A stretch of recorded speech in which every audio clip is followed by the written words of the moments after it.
Welcome to Modern Aikidoist Podcast. My sincere thanks to listeners and those who have liked, subscribed, and commented. Your interest is noticed and deeply appreciated. A fundamental principle of conflict is that action beats reaction. That is, if you act in such a way that an opponent must respond to you, then you are in control.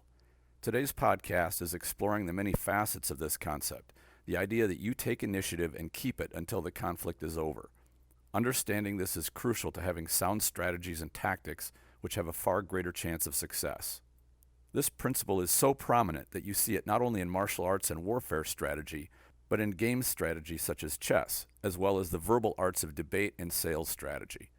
In Aikido terms, this is often referred to as Shodo Seizu, or control the first move. Controlling the first move is very important, but as an exchange goes on, you must keep control and not allow the initiative to be taken from you. If you don't maintain the advantage constantly by shifting as your opponent keeps trying to take control for himself, then you will likely lose it and the tables will turn. Only a fool would give up an advantage position once he has one. The word attack can set some Aikidoka on edge because it is largely believed that Aikido is a defensive art. This belief is that Aikidoka does not attack, but waits until the opponent commits to an attack, and only then does the Aikidoka respond. Aikido is almost always practiced in this manner. Of course, practice makes permanent. However you practice is how you will perform under stress. Actually, you will probably perform worse under stress conditions than how you normally practice. If you practice to always let an attacker make the first move, then you must really get good at taking the initiative back from him. In the fighting world, this strategy is called being a counterpuncher.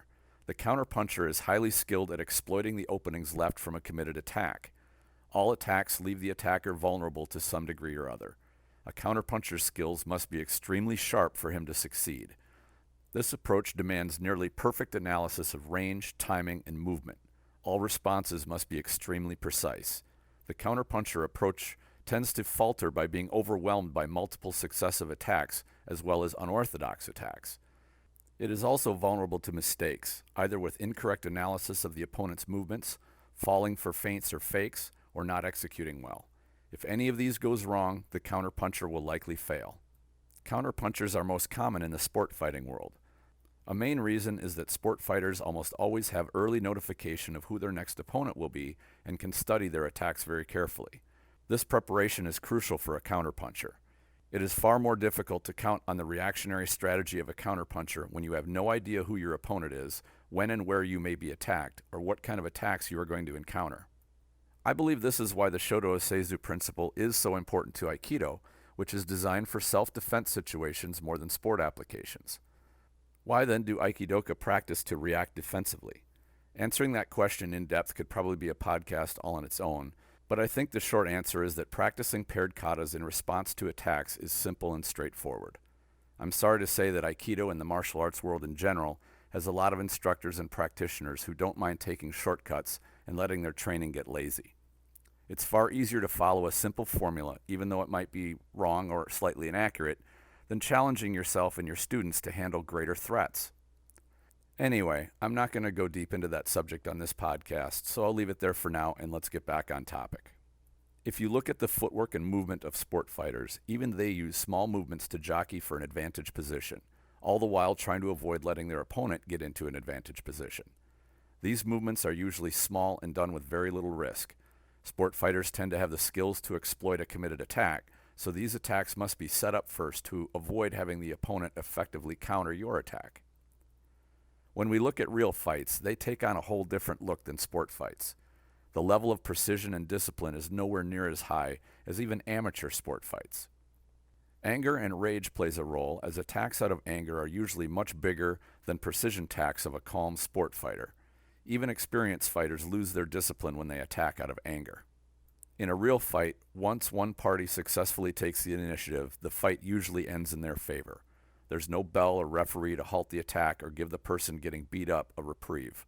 If anger is a factor, chances are that mercy on the part of your attacker will likely not be at play either. The stakes are far higher in a real fight because of this. I've met a number of sport fighters who are extremely skilled and are happy to go 100% intensity in a ring at any time as they are confident in their abilities, but want nothing to do with a street fight.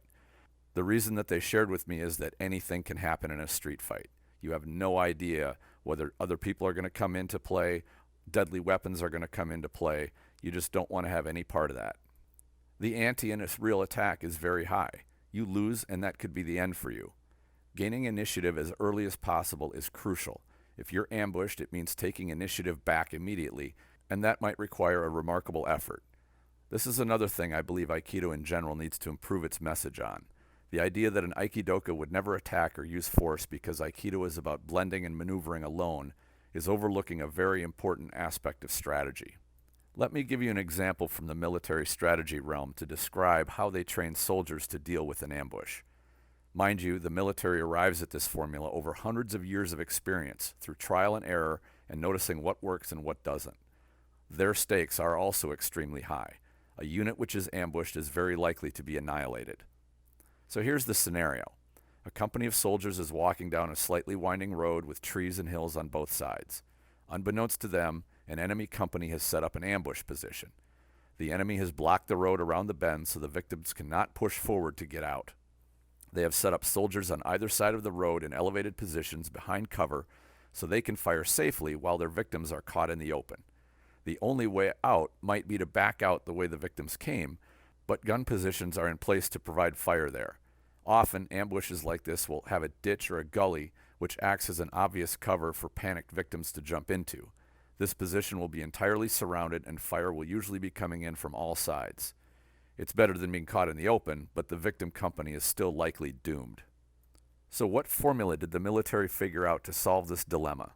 They don't teach to go back the way that you came because that will have been planned for. A good ambush will wait until victims are well into the trap before they spring it, so backing out is probably the worst thing that you can do, short of freezing in place and getting gunned down in the open. Instead, the strategy is to concentrate an attack on one point of the encirclement and punch your way out of the ambush. Yes, casualties are likely to be high, but it is the only way to save your company and leave with your lives. 100% focus and effort is put to this counterattack to blast your way out of the ambush. This describes the ugliness of having either a superior attacker to you or being in a position of severe disadvantage. Blending and being flexible might not save your skin. You might just have to attack when you realize negotiation is impossible and the situation is dire. It should not be at that point when you wish that you would have trained more so that you can be effective at attacking. This scenario paints a rather brutal picture. Street ambushes can be this brutal and fast and can do just as well making sure the prey is at such a disadvantage that his fate is all but sealed. If we take a moment and think like thugs, why would we want to engage in violence if we were not assured to prevail? Thugs might not be geniuses, but they are not so foolish as to start fights without an advantage or two, or three.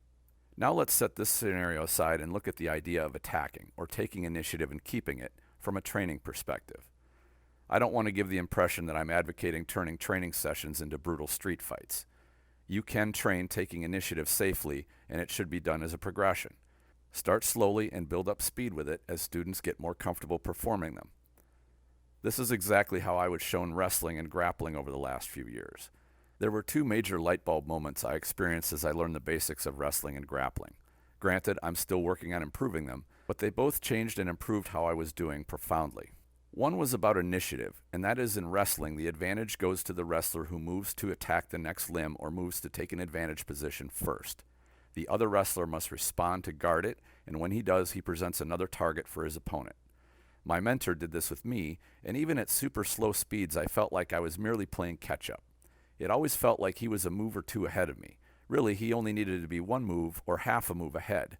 Things only changed around when I learned enough to start attacking and making him respond to my new advantage position.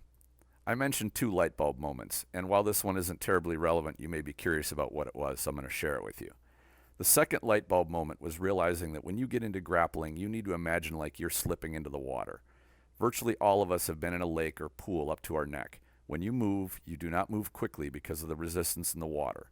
You should move like you're underwater when you grapple or are on the ground. Fighting the resistance of your opponent will not be effective and will only tire you out. Experienced wrestlers, grapplers, and jiu-jitsu practitioners are all calm and patient in the grappling realm. The image I have is of a gator sliding into the water.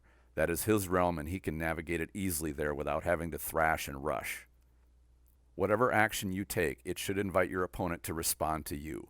When he does, you now act again to make him respond again. As long as you have this situation, him responding to you and you constantly getting to an advantage position, it's likely the exchange will end successfully for you. And there are many ways to do this. Some ways involve you merely moving around uke, some may involve you taking control of a limb, such as a joint lock, or some may involve you initiating a physical exchange with an attack that he must respond to. This last one is something that I think modern Aikidoka are very uncomfortable with and many would probably object to. However, we see O-sensei do this frequently in demonstration films. Rarely does he give his ukes the chance to fully form their attack before he enters with an attack of his own, which he then turns into a technique. The question of who is nage and who is uke is deeper than we think at first glance. If you're anything like me, what I was first taught was that uke was the one who was initiating the attack and nage would respond. From a purely physical standpoint, as is commonly trained in a dojo, this is a simple way to describe it. I don't think it's entirely accurate with a real situation, though. Let me describe it with a scenario, and this is a basic description of a real event. A family was in the process of leaving an amusement park after a day there. The family was two parents with their children. They were headed from the park through the exit gates to the parking lot. A group of young males were hanging out near the exit and started calling to the teenage daughter as the family passed by. The comments were vulgar and lewd, definitely inappropriate. The father ushered the family away in an effort to get them to the car and leave the park. The young men followed them to the parking lot where they encircled the family. Let's freeze at this point. Who is nage and who is uke? Has violence begun yet? Should the father wait until one of the young men takes a swing at him or attempts to grab his daughter? Obviously, there's far more to this scenario than we would ever encounter in a dojo training environment. If you're curious at how this scenario came out, the father was beaten so badly he was in the hospital for some time. I would never presume to second-guess his actions or the actions of anyone else present. It's merely a learning lesson for how real violence can build up, very similar to how the military ambush situation does. The one thing which is far clearer in the military ambush is that the soldiers know instantly that they are in a fight. My guess is that the family felt something was wrong, but they probably didn't believe they were about to be physically assaulted. They probably believed that because they were in a public place that they were safe from physical violence. A soldier knows differently and is ready at all times.